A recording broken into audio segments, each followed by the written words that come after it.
அம்மையார் சசிகலா அவர்கள் திருச்சியில் 1500 கோடி மதிப்புள்ள பினாமிகளை 2 பேர் இருக்காங்க, அவங்களுக்கு சம்மந்தப்பட்டவங்க.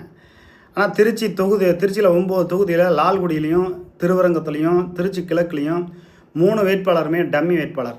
அவங்க தோராயமாக ஒரு 300-200 ஓட்டு கூட வாங்க முடியாது அப்படிங்கிறாங்க. அதுக்கான காரணம், நல்ல வேட்பாளரை நிறுத்தி அவங்களுக்கு தலா ஒரு 20 கோடி 30 கோடின்னு கொடுத்து செலவு பண்ணால் ஏன் ஜெயிக்க முடியாது, ஏன் 2வது இடத்துக்கு வர முடியாது? அப்போ திருச்சியில் இருக்கக்கூடிய பினாமிகள் ஒரு பாயும் ஒரு கோயந்தாங்கிறவரும் அம்மையார் சசிகலா அவர்களை தொடர்ந்து ஏமாற்றி வருகிறார்கள். அம்மையார் சசிகலா அவர்களுக்கு உறுதுணையாக இருக்கக்கூடியது ஒரு உடையார் பினாமி மட்டும்தான்.